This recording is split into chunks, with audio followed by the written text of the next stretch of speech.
The time bomb is next to me, Michael Boapeah. Michael, you just went through a war with your sparring partners. Yes. Describe the intensity of these sparring sessions here. Yeah, I think sometimes it's even harder than a fight, but yeah, you all have to go through that kind of, kind of pace, kind of wars to perform at your best in a fight. So yeah, it's hard, but it's needed. So yeah. Yeah, but I noticed, for example, you and also the teammates, but you're throwing these uppercuts and right straight punches like full power. It's not playful. It's a war. I love my teammates, but they know when we're sparring, it's a switch that comes in me because in the end of the day, I kickbox. I give my everything to give myself a better life, to give my family a better life. So yeah, when I have to spar them, I have to switch. They're not, then at that moment not my friends anymore, not my teammates anymore. So yeah, I give my everything when I fight against them. Yeah. Yeah, You are fighting against Vakito very soon. true. And I got the feeling that Vakito underestimated you. Basically, he kind of Overlooked me. He overlooked you, yeah. So Yeah. what can we expect from that fight? Yeah, I think not even I think I know for sure when people underestimate me, they always underestimate me. My whole career, they underestimate me. But when you face me and you stand against me, then you understand why I stand where I stand now.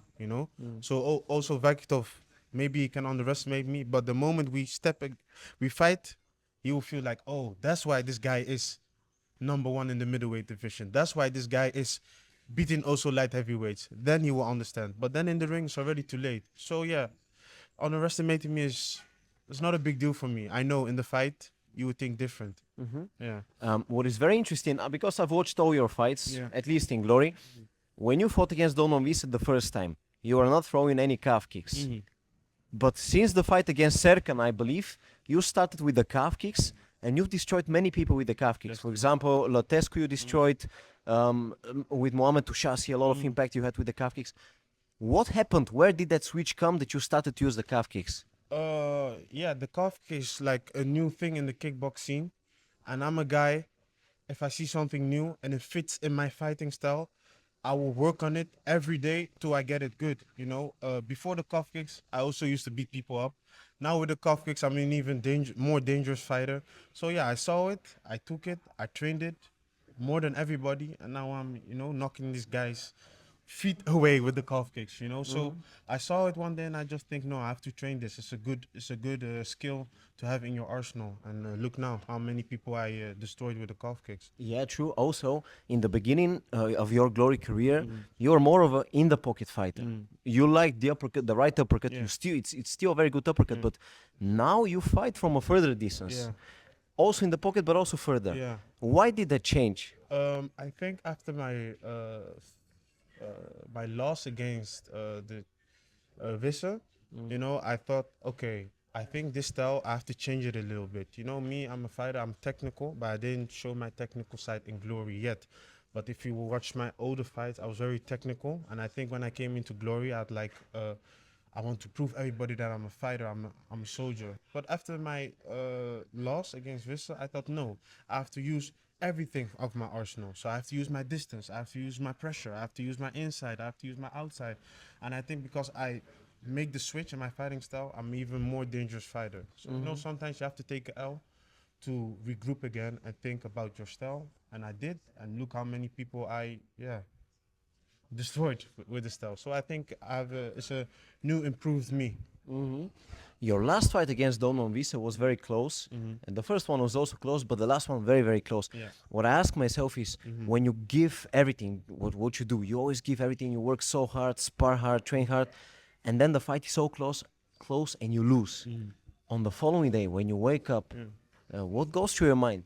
Yeah, it was hard, because as you said, it was a close fight. For my feeling, I won that fight, but it is what it is. Yeah, it broke me. I'm always true. It broke me, but I know also in my heart when something breaks me, I pick myself up again. I regroup. I look and I go. I even become a better fighter. It hasn't been a fight I lost that I didn't learn of it. When you see me lose, the next fight I'm even better, stronger Boapeah. So yeah, that fight hurt me, but I regrouped myself and now I'm even more dangerous fighter. I think you can see today at the sparring, and I have like like 15 training already, and now I'm sparring. So this is like maybe my 16th training this week. So imagine when I can rest and fight, it's gonna be a bigger, better, stronger Boapeah. So I think that fight, make me a stronger person. Yeah, for sure. And that's very important that you use every loss as a lesson. course. Win or learn, as John Kavanagh said, Yeah. McGregor's coach. Could you tell me, when Jem Cáceres fought against Milos Svetichanin, Milos broke his nose very badly. Sure. But Jem wanted to fight him, and he will fight him. But my point is, when something like that happens to a fighter, like a broken nose, and in such a bad way, what kind of impact does it have on you? Because you know this guy broke your nose, you know, Yeah. and now you're gonna fight him. Yeah, that's why you have two kind of fighters. You have fighters who, like, I can say, bitch about it, and you have fighters like who get even angrier, even better, and get more hungrier. You know, so always in life you have two choices: you bitch about it, or you regroup yourself and you even go harder. And I think Chem chose the second one. He regrouped himself and he wants to go harder and show the people that he's better. And I'm also that kind of fighter. That's why I would like to have Chem also in the final, because you're two young, hungry guys. So I think that would be a nice final. Yeah. Do you think that Jem beats Milos? I think so. But Milos is also a very good explosive fighter. I can say 40% for Milos, 60% for Chem. But I don't care who I see in the final. I just know both of them, they will get it from me. So, yeah. Okay, a couple of questions, last questions, because you're busy guys here. No problem. But tell me about MMA, because as you're training MMA, Yeah. obviously on the feet you're phenomenal, but wrestling, do you learn quickly? Yeah, I learn quickly, but I don't underestimate the sport, Me, I learn quickly, and but as I said, I don't underestimate the sport. It's a new sport, so I think next year I will make my MMA debut also. But step by step, I'm not gonna rush anything. As you said, I'm 25 years old. I'm young.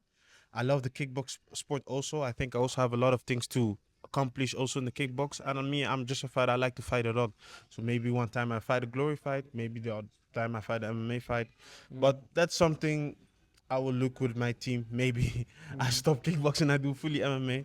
But we will see next year. But it's going good. But for now, I keep it on a low pace. I really want to focus on this tournament. But as I said, I think next year I'm going to make my MMA debut also. Because I spoke now with your coach, with Maik Polanen, and Yes. he actually believes that it's possible that one of you, maybe you, could be in the UFC 1 year from now. Do you think it's possible that things go that quickly? Yeah, everything is possible in life. But it's also good that you calculate your risk. I like taking risks, but you have to calculate your risk also. So, everything is possible. Maybe even in 2 months I can be in the UFC. But as I said, I have no rush. I'm somebody, when I come, I want to come fully prepared. I don't want to come 50-50. So if I come 100% and I have to wait like maybe one year extra, so be it. But I know when I'm there, I want to show that I'm good on the feet, good on wrestling, and on everything. Last question for you, because time is flying.